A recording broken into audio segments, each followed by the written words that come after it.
A lot. Thank you. Jaya Radha Madhava Kunja Bihari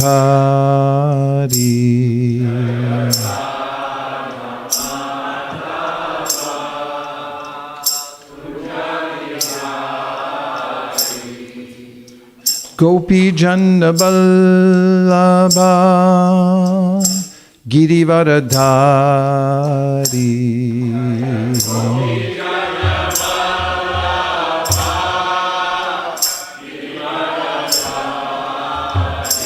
Jashodanandana Vraja Janaranjana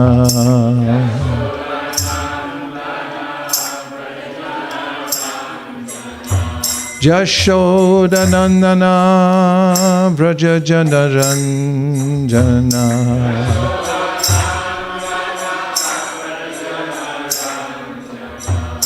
Jashodanandana Vraja Janaranjana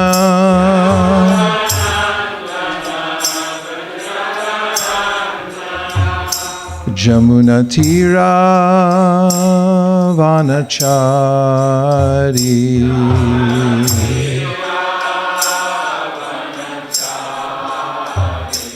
Jamuna Tira Vanachari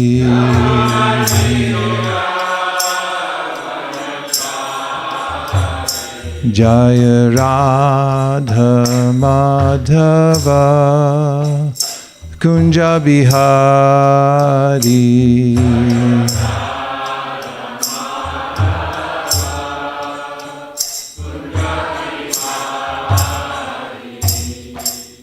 Om Namo Bhagavate Vasudevaya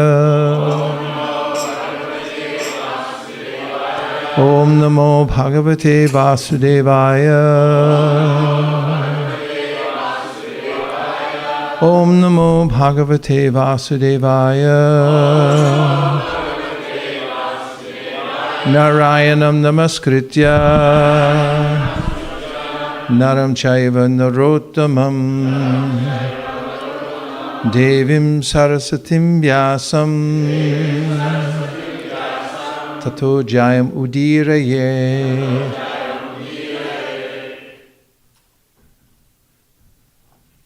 Reading from Śrīmad-Bhāgavatam, Canto 3, Chapter 15, Description of the Kingdom of God. And today's verse is 29. Dvaryetayor nivibishur mishtayor aprishtva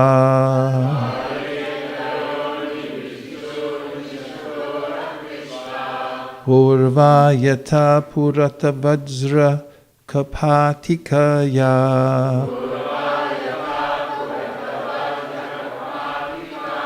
Sarvatra te vishamaya munaya swadrishtya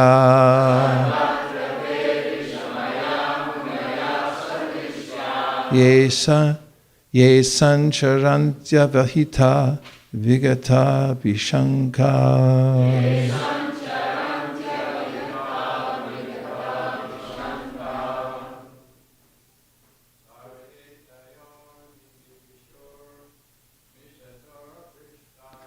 Vayetayon divivishur mishaya prishtva mishat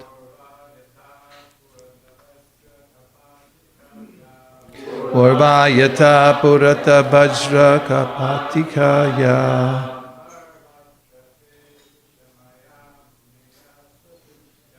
Sarvatra te vishamaya mudaya swadrishya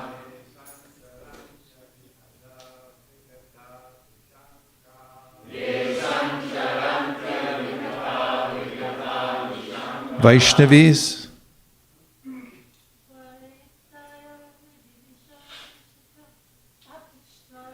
Varyetayon nivivishur mishayatora prishtva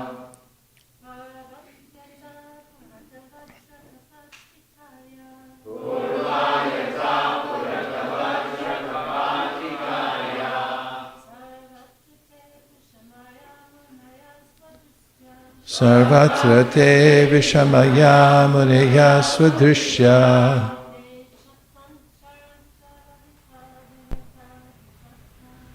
Sancharanta vihita vigita. Thank you. Dwari, at the door. Itayo, both doorkeepers. Nivivishu, entered. Mishato, while seeing. Aprishtva, without asking. Purva, as before. Yata, as. Purata, made of gold. Vajra, and diamond. Kapatika, the doors. Ya, which. Sarvatra, everywhere. Te, they. Avishamaya, without any sense of discrimination. Munaya, the great sages. Swadrishtya, out of their own will. Ye, who. Sancharanti, move. Avihata, without being checked. Vigata, without. Abhishanka, doubt. The great sages headed by Sanaka had opened doors everywhere. They had no idea of ours and theirs. With open minds, they entered the seventh door out of their own will, just as they had passed through the 6 other doors, which were made of gold and diamonds. The great sages, namely Sanak, Sanatan, Sanandana, and Sanat Kumara, although very old in years, maintained themselves eternally as small children. They were not at all duplicitous, and they entered the doors exactly as little children enter places without any idea of what it is to trespass. That is a child's nature. A child can enter any place and no one checks him. Indeed, a child is generally welcome in his attempts to go places. But if it so happens that a child is checked from entering a door, he naturally becomes very sorry and angry. That is the nature of a child.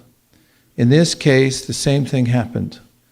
The childlike saintly personalities entered all the 6 doors of the palace, and no one checked them.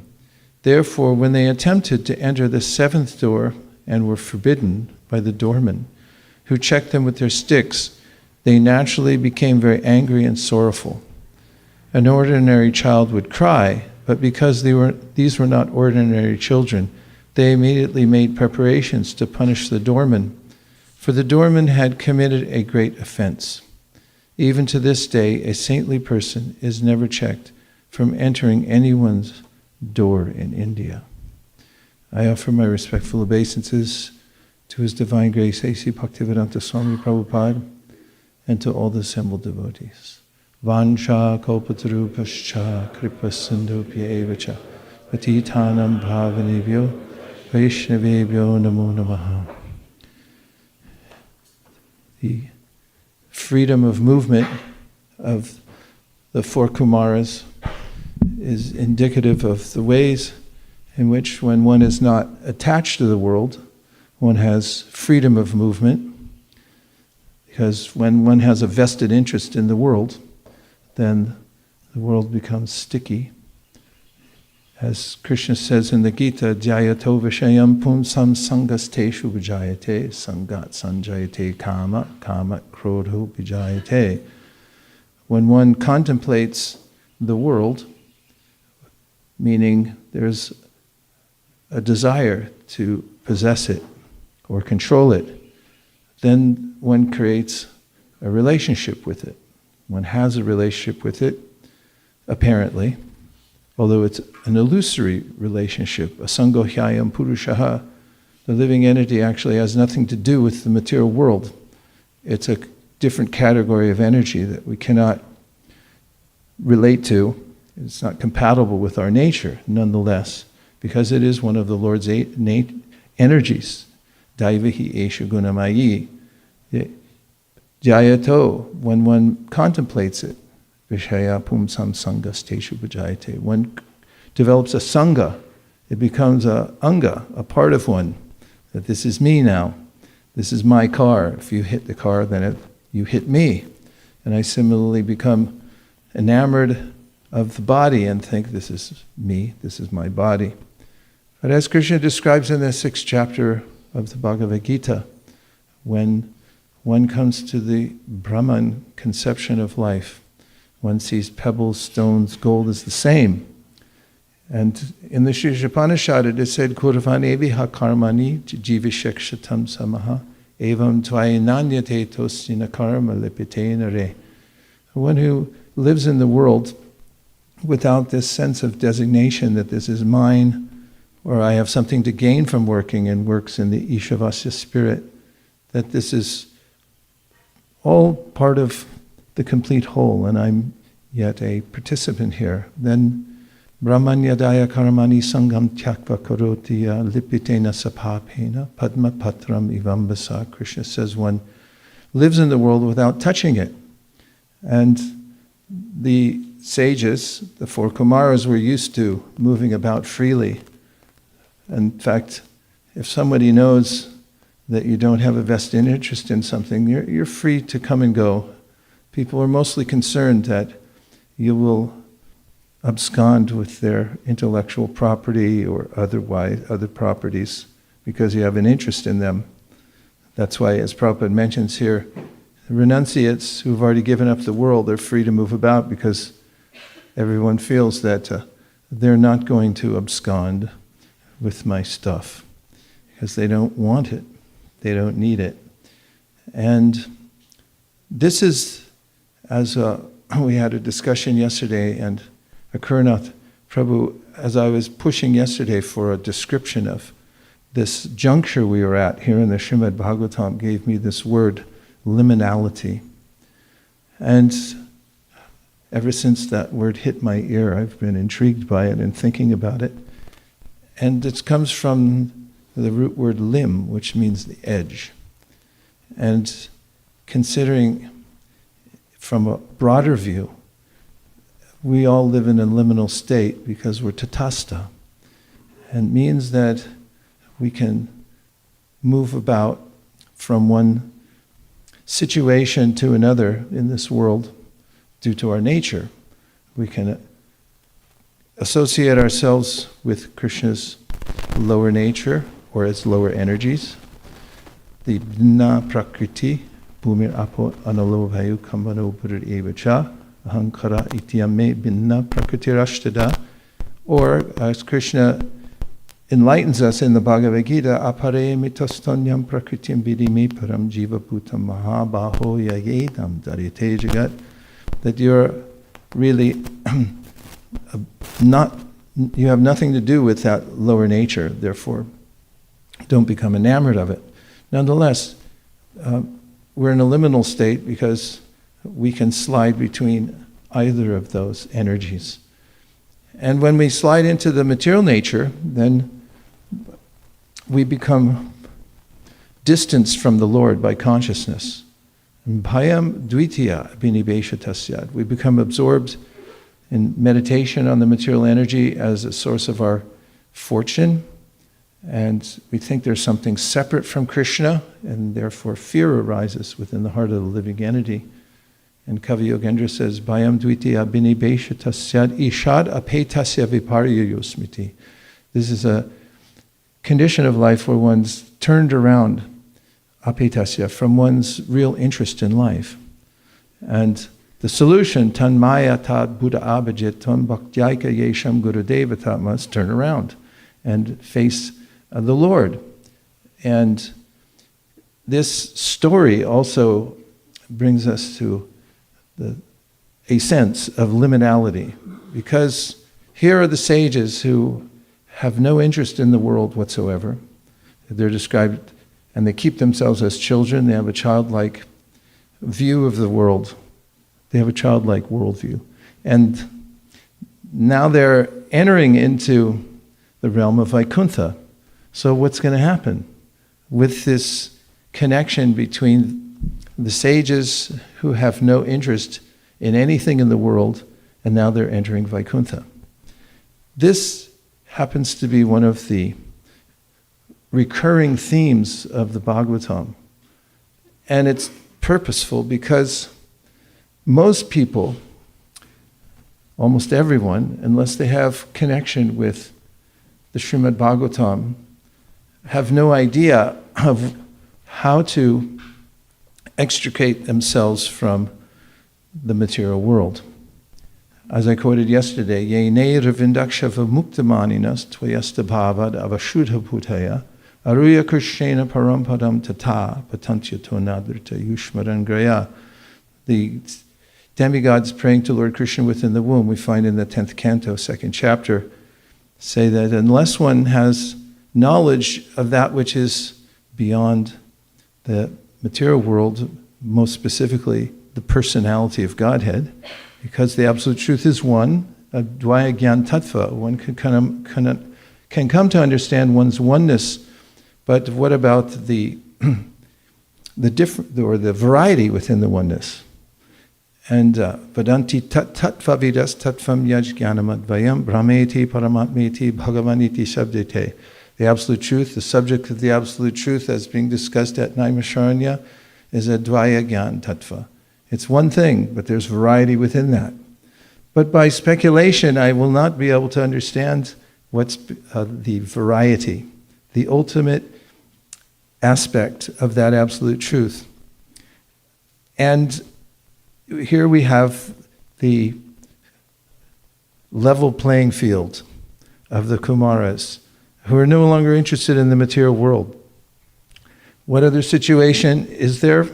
That Shukadeva Goswami is mentioned as being reluctant, to say the least, to come out of the womb of his mother because he doesn't want to mix with the material world.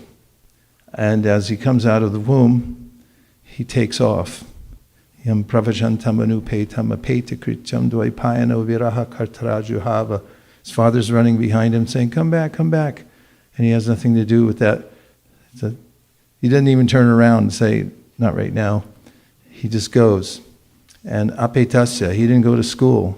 He skipped kindergarten, 1 through 8, 9 through 12, plus master's and PhD programs. Just walked away from it. Had no interest in it whatsoever. But his father, Srila Vyasadeva, knowing the nature of the Absolute Truth and its attractiveness, or his attractiveness, retrieved his son, who is unattached to the world. How unattached? He didn't wear any clothes. It's generally the preoccupation of people to take care of hair, nails, and clothes. I discovered that from going shop to shop on Sankirtan, that the engine of the economy is nail salons. I had no idea there were so many. There's one on every block. And there is no indication that Shukadeva was interested in his nails. He didn't even wear clothes. Didn't care if the style was now, I think it may be over now, but for a while people were wearing tight clothes. In the 1980s it was baggy, then it went to tight, and maybe it's coming back into baggy, I don't know.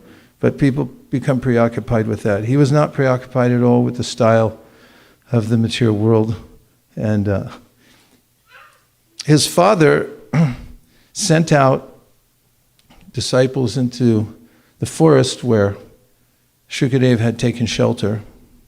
On his way there, of course, Bhagavatam mentions that he passed a pokor where young women were bathing naked, and they didn't bother to cover themselves because when they felt his presence, they saw him coming, they thought, he doesn't even see us as women. When Vyasadeva came, on the other hand, looking for his son, chasing after him, they covered themselves because he was in the role of a grahasta and apparently made designations ostensibly. So When the disciples of Vyasadeva got to the forest, they began to recite verses from the Śrīmad-Bhāgavatam, like Aho Bhakiyam Stanakalakutam Jigam Saya Payad Apyasadvi, recounting the Uddhava's recount of the mercy of Lord Krishna, Kamvadaya Lum Sharanam Brajayama. Who would take shelter of anybody else who's, as Lord Krishna is the most merciful? Why? He gave special mercy to Putana, who tried to kill him. He gave her a place in the spiritual world as a kind of mother, and vimukti, not just mukti, but vimukti, a kind of mukti where one has an eternal relationship with Krishna in the spiritual world. And other such verses that were repeated by the disciples of Vyasadeva. Upon hearing these, Shukadeva Goswami noticed an attraction in his heart. And thinking, what is this? I have nothing to do with this material world. I'm not interested at all. And he came back. He was compelled by that sound vibration to come back to study under his father and learn the Śrīmad-Bhāgavatam, which he later, out of mercy, he went out into the world and found Parikshit Maharaj in need of instruction, and he gave him that instruction of the Śrīmad-Bhāgavatam. Sutta Goswami heard it. He brought it to the sages at Naimisharanya, who were looking for a solution to the impending gloom of the Kali Yuga. And he gave them the panacea, which was the Śrīmad-Bhāgavatam. So now we have the sages coming into Vaikuntha. And this is similar, that they have no attraction to the material world, but what will happen when they come to Vaikuntha. So there's a brouhaha, a kerfuffle, a skirmish, something with some sense of discord there at the gate of Vaikuntha, which is setting the stage for a transformation. And it'll be demonstrative because we have the perfect subjects, the four Kumaras, who are wholly unattached to the material world, and now they're entering Vaikuntha. What might happen? So what does happen? When Narayan finds his servants at the door in an argument with the four Kumaras, he comes to the scene to alleviate the distress of the four Kumaras, and also to give a special benediction to his doorkeepers by allowing them to accept the curse of the sages so they can enter into his Leela, which they do. Jai and Vijay, as we know, accepted 3 lives in the material world as adversaries of the Lord, and that would be Hiranyakashipu and Hiranyaksha, Goldeye, and then there's Ravana Kumbhakarna, and then we have Shishupal and Dantavakra, 3 lifetimes. They interact with the Lord. So, when the sages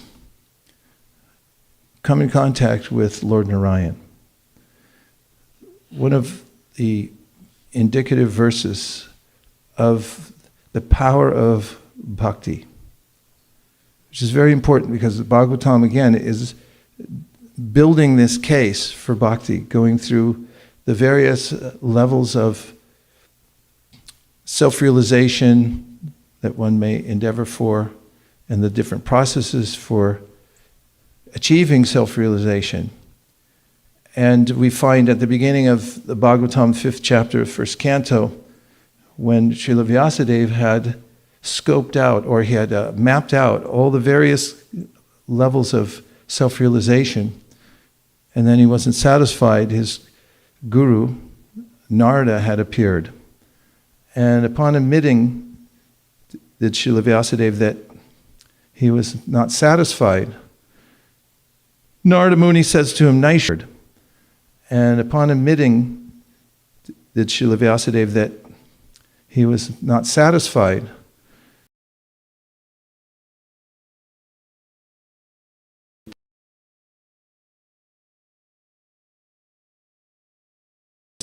Charpitam karma yadapyakaranam. And that is that although you've given all the various processes of self-realization, and he describes here naish karmyam, a way of working in the world with no desire for anything in return. That's rare in the world anyway, isn't it?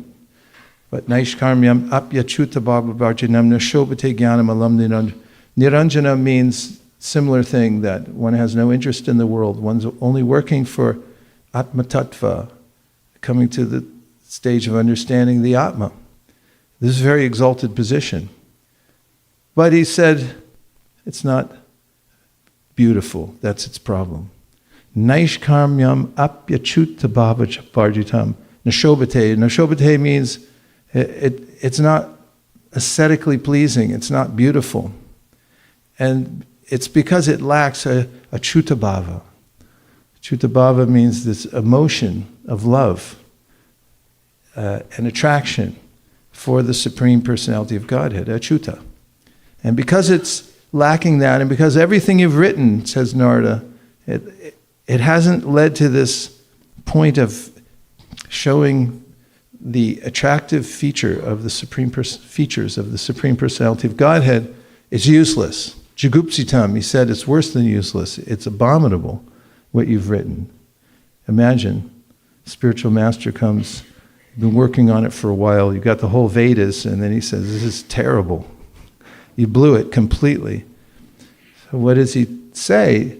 That you have to clearly describe the features of the Supreme Personality of Godhead. So now we find out what happens when one who is qualified by Brahma Bhuta, after all we know from Gita, Brahma Bhuta Prasanatma, na shochati na kangshati, samak sarveshu bhuteshu, mad bhaktim. When one comes to this point of self-realization, one's no longer obligated to the senses in the way one was before. They're always demanding, senses are always feel entitled. I demand that, and I deserve it. You give it to me now.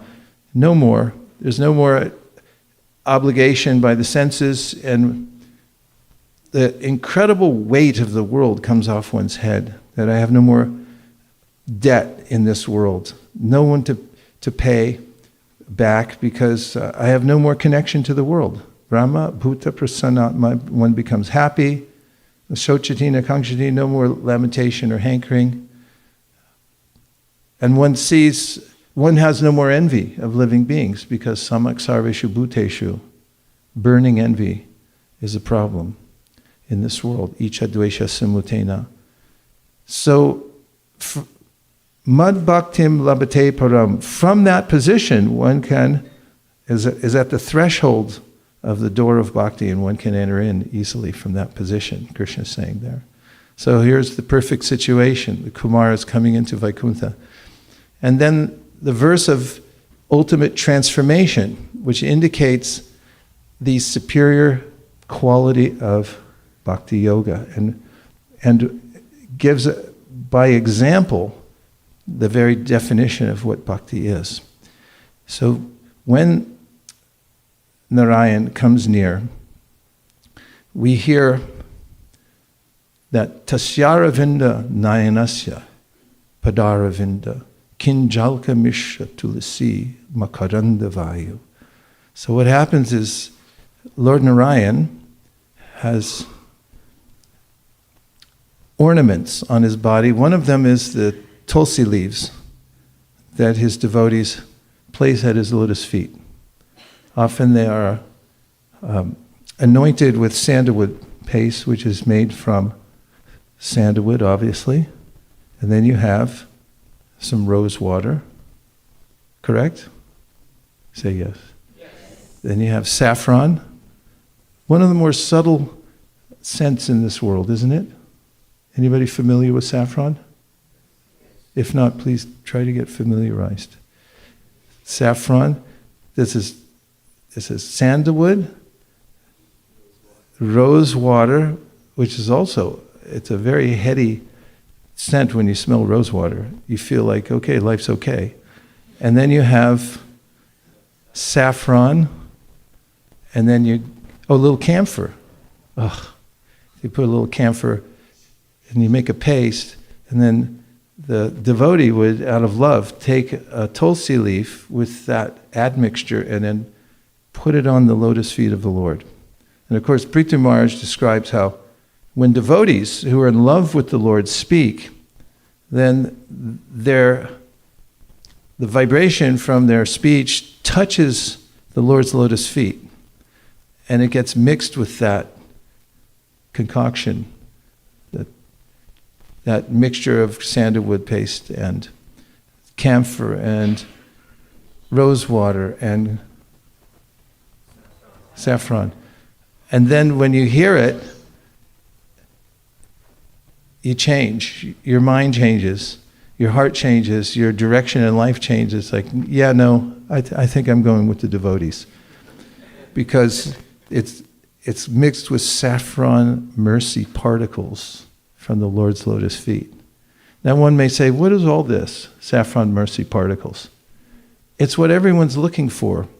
When you look at the moon, what you want really is not some graph that shows how big the moon is, or what the geological formations are in the moon. When you look at the moon, you want to swoon and think, oh, I'm in love. That's the ascetic part of life, and that's what comes from bhakti, is the ascetic that cannot be measured by scientific tools. You can't get a little meter down at Lowe's, unless you talk to Chaturama, that measures how you're affected by the scent of this mixture. So the sages, unattached from the material world, not caring for anything, then were aggressively attacked by that scent. Now I'm going to justify my way of saying that in a second. But what happened? Tasyadavinda nayanasya padaravinda kinjalka mishra tulasi makarandavayu. The air they were breathing was mixed with this scent of tulsi leaves from the lotus feet of the Lord.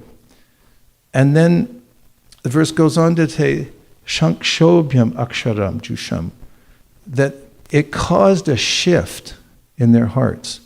They had been satisfied with the status quo of being self-realized. But then suddenly, everything changed in their hearts and minds. And their senses were awakened to Krishna.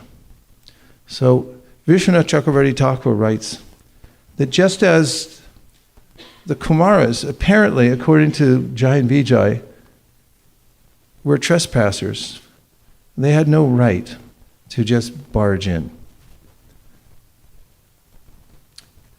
Then he asked the question, what was the right of the Lord to, through the scent of his lotus feet and the tulsi leaves thereupon, to enter into the nostrils of these four Kumaras? What right did he have to invade first their air passageway through the nose, and then it attacked their mind?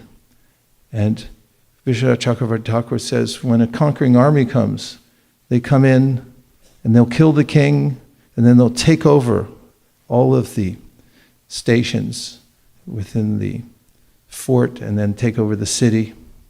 He said, in the same way, Lord Narayan attacked the four Kumaras by entering their nostrils with this scent, and their mind was conquered. It was no longer under their control. They became intoxicated by the scent, and all they could think of was the beauty of the Lord. And then the transformation took place within their hearts. And so, as Prabhupada goes on to explain this section, this is the power of service. That our senses, as Krishna says in the Bhagavad Gita, nahi kashyat shanamapi jatu tishtyatya karma karyate yavasha karma sarva prakriti jayagunai. We can't stop the engagement of our senses. They have to be engaged somewhere. And unless and until we're able to perceive the beauty of Krishna, we will not attain the perfection of life. Now, here's some good news by way of a description of Krishna's special quality and also Lord Chaitanya's special qualities that we have access to because of the mercy of the disciplic succession. May I speak for a few more minutes and then we'll have reflections? Okay. When Jai and Vijay were cursed and they fell from the spiritual world to engage in pastimes in the material world, the pastime called Viraras, because Krishna likes to flex his muscles and fight. And after all, when he killed, it was Vijay who killed Hiranyaka, and he slapped him upside the head. That's where that saying comes from. It's in the Bhagavatam. Slapped him upside the head, and he killed him. And Hiranyakashipu was Jai, and he was killed by... Yeah. So he was killed by the Lord, but he didn't achieve liberation. When Hiranyakashipu saw Nrsingadev, and Nrsingadev was in fact tearing his heart out, of course Nrsingadev was noticing, as we know from the commentary, in eviscerating his subject, that, how have you kept so many material desires within your heart, he was thinking. But Hiranyakashipu thought of him as somebody who had done a lot more tapasya than he had, and that's why he was being taken over by him. He didn't perceive of him as the Supreme Personality of Godhead. This description comes from Rupa Goswami in the Śrīmad-Bhāgavatam. He's quoting from the Vishnu Purana. So he says, in his next life, Jai, then, because he was killed by the Lord, he took the all-opulent position of Ravana. Ravana had so much strength and wealth that he had conquered demigods, and he had the strength that was beyond anyone's conception. But when he was killed by Ramachandra, he also had the conception that this is an ordinary human being. And in the next life, he didn't achieve liberation, but he became Shishupal. So then Rupa Goswami says, when Shishupal was born, he began speaking Krishna's names, albeit in the context of blasphemy. He was just a little baby, and the first words out of his mouth were names of Krishna, but he was trying to defame him. So he had this sense of anger against Krishna. And he maintained that throughout his life. And as we know, at the Rajasuya Yagya, Krishna finally killed him. But at that point, when Krishna showed himself to Shishupal, Shishupal had chanted his names regularly. And even in the last few minutes of his life, he had stood up in the Rajasuya sacrifice to say how unqualified Krishna was. And in that context, he was saying many names of Krishna. And then he saw the beauty of Krishna just before his head, just before he was decapitated.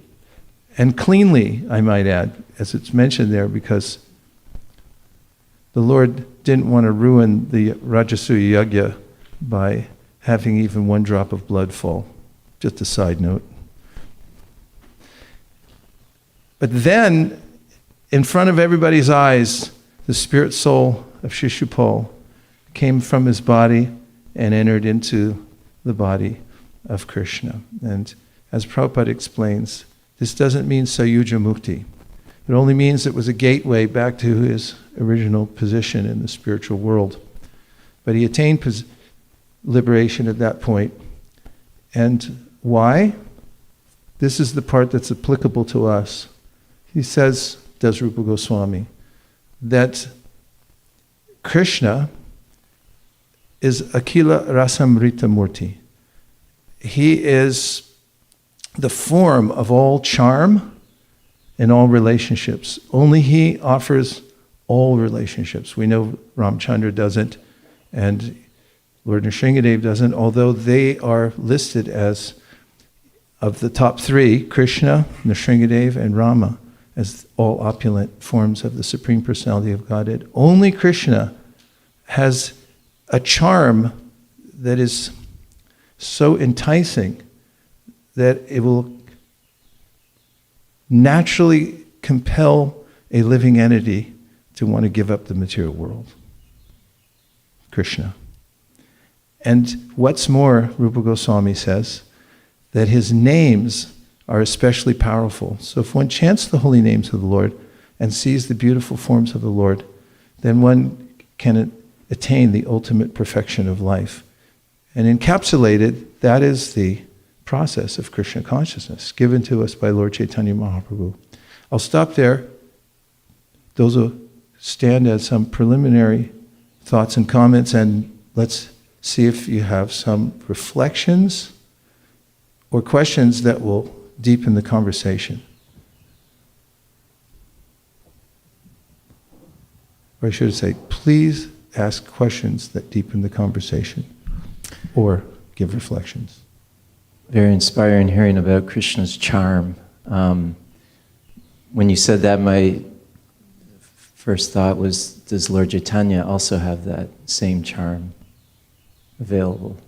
Yes, in fact, it's mentioned in the verse, Panchatattvatmakam Krishnam Bhakta Rupa Swarupakam Bhaktavatar Bhakta Kyamnama. I should say, Krishnavarnam Tusha Krishnam Sangopangasha Parshadam Yagnai Sankirtana Prayer Yajantihi Samedasa. There it's mentioned as Astra, his weapon is his beauty. One might think, oh, his weapon is the holy names or this or that, but Karabhajana Muni gives this verse, and our acharyas say that the weapon of Lord Chaitanya Mahaprabhu is his supreme beauty. After all, Shri Krishna Chaitanya Radha Krishna Hi Anya. He's Radha and Krishna combined. And therefore, Karabhajana Muni also says about Lord Chaitanya, Dhyayam Sada Paribhavagnam Abhishtadoham Tirtasparam Shiva Vrinchinutam Sharanyam Vrityartiham Pranatapala Pabhavti Potam Vande Mahapurushate Charanadavindam. If you want to place your meditation somewhere, here's the place, he said, where you can always meditate. That's on Lord Chaitanya Mahaprabhu's lotus feet. Dhyayam Sada, that means you can always meditate there. In fact, the Lord doesn't mind if you sit here all day and look at him. I've noticed that in temples around the world, oftentimes, especially I've seen in Chicago, Shri Kishore Kishori, people on their way to work, businessmen, mostly Indians, they'll come in and just sit there. They're not chanting or anything like that, they're just looking at the Lord. And they'll sit there for 10 minutes, half an hour. Then they'll get up and go, and Krishna doesn't seem to mind. Because that's why he's here. Because if you don't see Krishna, then you'll have to look at everybody else. But Chaitanya Mahaprabhu, Jayam Sada, he says, if you want to place your attention anywhere, see the beauty of Lord Chaitanya. Paribhavagnam, that meditation on Lord Chaitanya, he said, will take away the embarrassment of material life. And then Abhishtadoham, it will also fulfill your innermost desire. What you always wanted will be fulfilled, which is the relationship with Krishna. Tirtaspadam Shiva Virinchi. Says, even Shiva, Virinchi, Brahma, they're all attracted to Lord Chaitanya Mahaprabhu. He is the sum total of all the holy places combined. Tirtaspadam Shiva Virinchi Nuttam Sharan Prityartiham Pranatapala Pababdi Potam. His feet are a boat that can take you across the material nature. So yes, his astra is his beauty, and the meditation on Lord Chaitanya Mahaprabhu is highly recommended by Karabhajana Muni and others. Thank you. Thank you. I just wanted to also say a takeaway is the transformation is waiting for all of us. And that's when our relationship awakens with Krishna. As the four Kumaras, they were in this liberated state, but the transformation was actually a relationship awakening. Yeah, you don't know until you get there. Just like the Kumaras, they didn't know what was waiting for them, and that the transformation would happen at that point. I recall a time when I went to the temple in Dallas, Texas, and I was going to give an initiation to a disciple who comes from a long line of Christian Baptists. And I had had some exchanges by mail with her husband, who wasn't thrilled that his wife, part of a Baptist congregation, was going to take initiation. And you know how when you're preparing for a talk or to meet a certain kind of audience, you really try to enter into their perspective? You know what I mean? Just say yes. And then I was doing that, and I was trying to think, what is it like to be a Baptist? So I went and looked at a Baptist church, and all I saw was a cross. There were no pictures of anything, a few flowers and just a cross. And in entering into that mood of a Baptist, I was feeling a little constrained and maybe slightly dry, with all due respect to all the Baptists in the world, whom are our brethren, whom we love deeply. But when I got to the Dallas temple, it was nighttime, and in the morning time I was there for Mangalartik, and if you've ever been to the temple there, it's ornate, to say the least. It's aesthetically pleasing in every way. Designed by Tamal Krishna Maharaj, even though when in the morning time the lights gradually come up as if the sun is rising, and then there are murals on the wall of all of Krishna's pastimes in all the rasas. And so coming with this cross in my mind and feeling dry, and how will I talk to the audience, which also I found out at the last minute would include the whole congregation from our church who had never been to a Hare Krishna temple. And the devotees were ribbing me, and they say, wait till they see the fire. So when I got to Mangalartik, and of course the curtains open, and you see, you smell the incense, and then you see the lamp being offered, and then there's a flower, and it gets passed around. And you sit down for singing the prayers to the Lord Nrsimhadev. Somebody comes, puts oil on your hand. It's flowers, incense, oil. And then the lights come up, and you see Krishna's pastimes. He's fighting with cowherd boys, he's dancing with gopis. And I was thinking, yeah, this is different from a regular church. It has something that nobody else has. Yes, Maharaj. In the beginning of your class, you were describing the symptom of liberated soul. And he quoted many verses, Jam pravrjantam anupetam upeta kritam. So you explained about that, and you identify four Kumaras and Sukdev Goswami. They are perfect example of liberated. But for a devotee like Prabhupada, great personality, that not necessarily maybe you can clarify me, are the symptom. Like Prabhupada, you also translated on the Jnana Vijnana Tiptatma, Kutastha Vijitendriya. When somebody applied the knowledge and he actually liberated, he sees where there is a dust, dirt or gold or diamond, there is no difference. But Prabhupada was paying attention on the cement bag, that make sure you dust up the cement, because cement was very rare at that time in Krishna Balaram temple construction time. And Prabhupada was paying very close attention. So somebody may say, how come he is so attached to this cement? He is a Mahabhagavat. So my question is like, not necessarily a liberated soul, like Prabhupada versus Sukdev Goswami and Four Kumar are on the same category. Devotees are much higher than that. Yes, and that's the contrast that's being brought out here. That when the transformation takes place, one comes, if we look on a number line, material life is the negative numbers.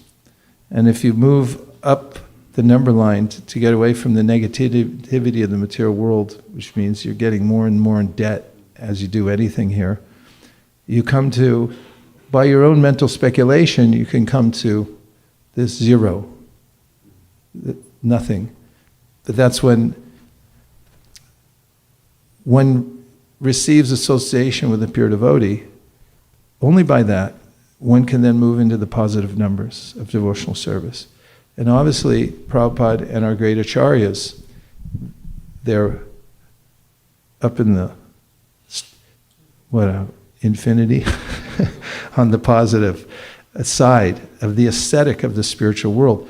And that also, as Krishna says in the Bhagavad Gita, he gives the same contrast between the yogis he's mentioning in the 6th chapter of the Gita, and then later on he says, or earlier on, he says, Brahmarpanam Brahmahavir, Brahmagnau Brahmanohutam, Brahmaiva Tena Gantavya, Brahmakarma Samadhina.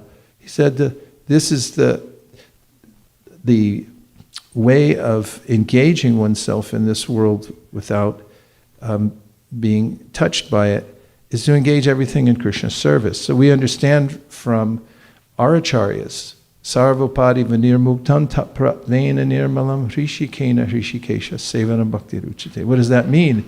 Use everything in all of your senses. You have to use all of your senses, otherwise they'll go elsewhere. Prahlad Maharaj describes that, my senses, they're pulling at me from every direction, demanding something from me. So unless they're satisfied and by being engaged in Krishna's service, then I won't be happy. So that's the benediction that we have coming from this line. We're already getting the information from the positive numbers. We don't have to go through the liberation process per se, because by engaging in ajata ruchi raganuga sadhana bhakti, which is what we're doing, we're following the footsteps of the Goswamis. Everything they touched, we touch. Everything they see, we see. Everything they sing, we sing. We may be in a state of ajata ruchi. We don't have taste for it yet. But that touch, because Krishna is invasive, he'll take over. Just like with the Kumaras, he entered their nostrils. And Vishwanath Chakravarti tells us, what right do you have to go in their nostrils? And if you expose yourself to Krishna, he'll like, okay, you stepped over the line, you're coming with me. Can I just say? Yes, please. The transformation may be waiting for relationship, but relationship will never be established without devotional attitude. If we serve more, whether I like or not, I should be engaged in service. Then automatically relationship will be established. And then transformation will take place. Please correct me. As my esteemed godbrother and dear friend used to say, your seva will save you. Okay. Hare Krishna, thank you for your class. It's so full and full of nuances. And I have been curious about the 4 Kumaras, how they were in contact with their father, who was a pure devotee, and who knew about Krishna. and they were instructed by their father, like Sukadev Goswami was instructed by his father Vyasadeva, and still, and they heard about Krishna, and still it took something else to turn their gyan into vigyan in some ways. And that's something that I've been curious about, because I think there's something there that I'd like to understand and maybe expand on. Well, there's a way in which in the Jaiva Dharma, Bhaktivinoda Thakur indicates how there's this bhakti unmukhi sukriti. As Prabhupada describes, every living being has a bank account in his or her own heart. And when we come in contact with bhakti, because of association with devotees, it could be a gyata. We're not absolutely sure who we're dealing with, but still somehow or other we have some favorable dealings with bhaktas, or even, as the sixth canto mentions, even if it's unfavorable, or Rupa Goswami says, Jayanama deha muni vrindagehe janaranjanaya paramaksharakite tomarada rada pi managudiritam nikilogra patalim nalumpasi. Somebody may, out of derision, let's say, Hare Krishna, get out of here. These all make deposits in the heart. And Bhaktivinoda Thakur quotes from the Brihat Naradiya Purana and says that when there's an accumulation of this bhakti and mukhi sukriti within the heart by these contacts, at a certain point then it fructifies. And what's born? Shraddha. Shraddha. Shrad means the heart, and da is an active verb. It means where you place something, suddenly you think, yeah, maybe that's not a bad idea what these guys are doing. Hare Krishna. And you develop a sentiment for it. And it's awakened because of that accumulation. In the Bhakti Sandarbha, there's a description by Jiva Goswami, a story of a person who's an industrialist, and he's working hard to build his empire. But he's accumulated this bhakti unmukhi sukriti in his heart, and one day when there's a mother who calls out the window to her daughter and says, now's the time, come home. And he just happened to be walking by at that time, and he hears that directive from the mother to the child. And then he suddenly realizes, I should be engaged full-time in devotional service. What am I doing? I should be going home. It awakened within his heart. And he changed from being an industrialist to begging door to door. Prabhupada mentions it in the Nectar Devotion, to humble himself and to build a temple for the Lord. And so that contact was there with the four Kumaras. Even Brahma had mentioned it to them about bhakti, but now favorable circumstances, spiritual serendipity. It comes at a particular time, and therefore we find that people awaken, and that's it, because we've come to the end of our time. Thank you very much, everyone, for all you're doing here in Alachua. I was thinking this morning, Ranjit Prabhu, who I'm so happy to see. I see him regularly on Zoom because we work on the same team. And he said, what do you think? I don't know I can't remember what you said, but I said, I feel like I came back to Godhead. Because, you have this idea when you go back to Godhead, you'll see all your friends. You get here, it's like, yeah, everyone's here. I didn't know that. They all went back to Godhead. They live here in Alachua. So, just from an outsider's view, what you have here is particularly sweet. And it's also such a benefit that you're creating by this all-welcoming mood that you have here to include everybody who's on the campus, wherever they may be, in the activities of devotional service, and you keep the heartbeat of devotional service constantly going here as an example for the world. Thank you for everyone, for your kind association and encouragements.